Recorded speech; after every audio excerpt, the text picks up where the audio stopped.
Hello, this is episode 5 of Hide and Seek with Wireshark. And on today's video, I'm going to be doing a demonstration of a ping sweep on a network.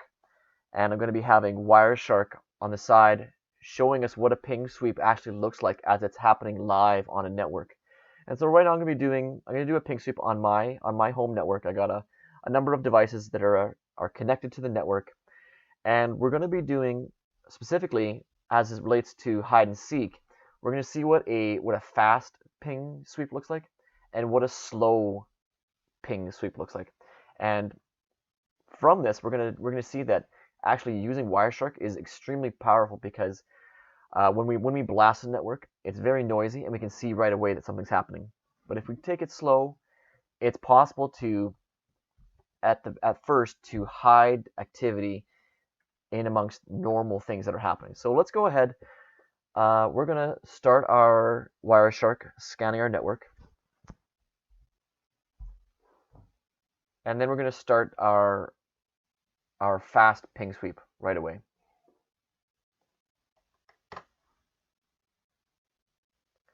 And right away you can see activity happening. It's not going to take long. And there we go. Our scan is done. We blasted the network. We got 1, 2, 3 gateway, four devices right now connected to the internet now, or to this network rather. Let's open up this Wireshark a little bit bigger and take a look. So we have normal activity on the network. That's stuff that I would expect to see. But you can see where the scan ended, visually even. So look at the difference in the colors. Right away, we can see that, there we go. We can see that a packet was being sent out, and it's going through all of the addresses that are within the range of our class C network. Okay, 1.210, 11, 12, and we can see that it was being sent from a particular device. So we know now that this machine here is actually doing a ping sweep of our network. Okay, if you see this kind of thing happening, you know that an internal machine is actually scanning to figure out machines. Okay. Right, let's zoom this to the side. Now we're going to modify this scan just a little bit. And if we take a look at Nmap here, I'm going to search for T4.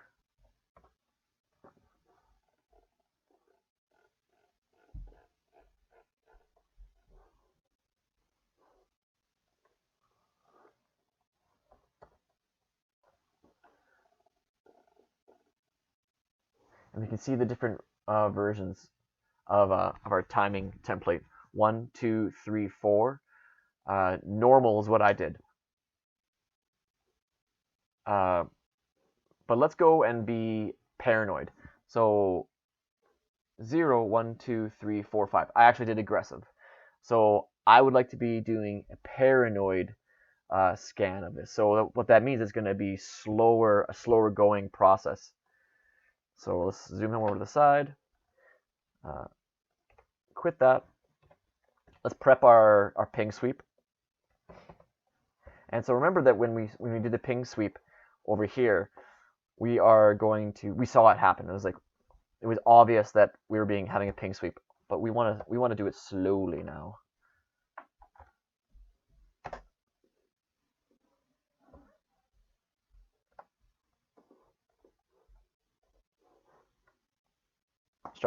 Start our watching on the network.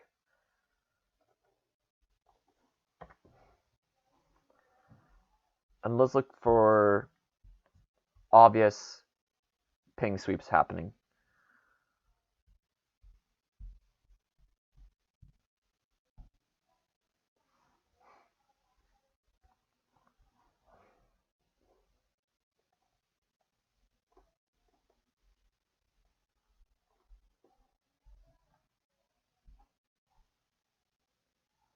definitely at this point in the other scan, we would have been completed.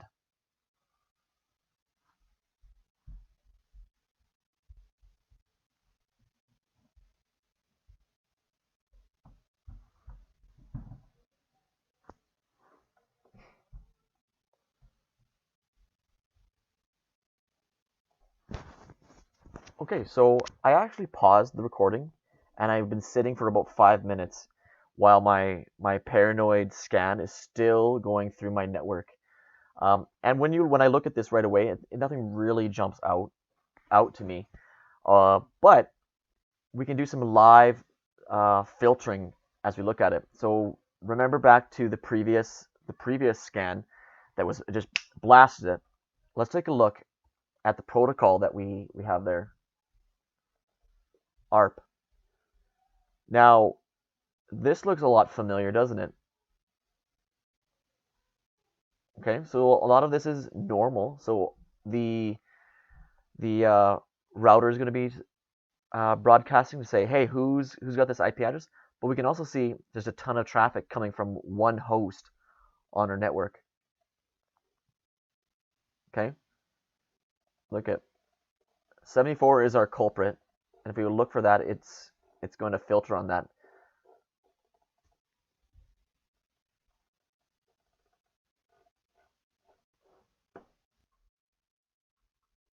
So I actually canceled that scan. I let it go for another 10 minutes, and it still wasn't finished. So it was a very sneaky, paranoid type of scan. But what I'd like to do now is in this mess of packets here, we're gonna go in here and we're gonna do some specific filtering to draw out that ping sweep that we were looking at just previously. So if we look back, remember in the blast that the protocol that we were looking at was ARP. So let's do a quick look at that.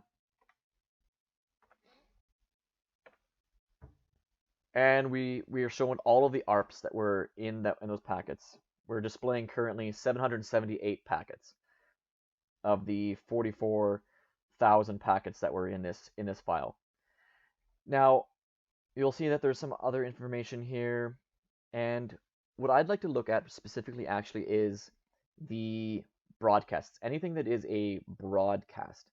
So what I'm going to do here is I'm going to right click, I'm going to apply as filter, and then have selected. And look up here that in the filter it modifies based on what I've applied as a filter. Ethernet destination equals FF all the way. And now we've got all of those packets are from the 44,000, all of the broadcasts. That's great.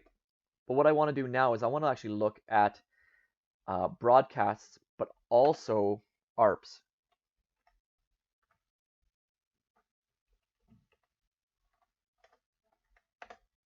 So broadcast and ARP.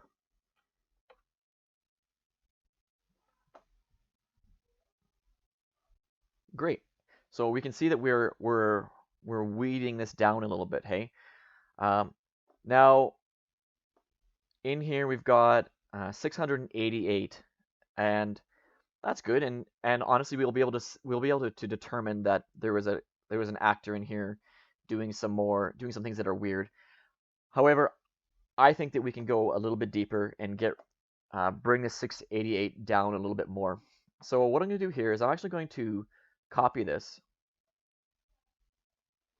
and I'm going to create another filter, but this one I'm going to do based on the source.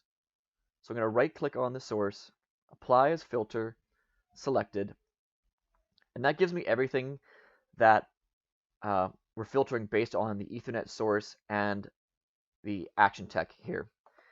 Where we got 2025 packets applying to that. So remember that just previously I copied a filter. So why don't we actually combine those things and create an even more finely tuned filtering? So I'm going to put it right at my copied filter right at the beginning.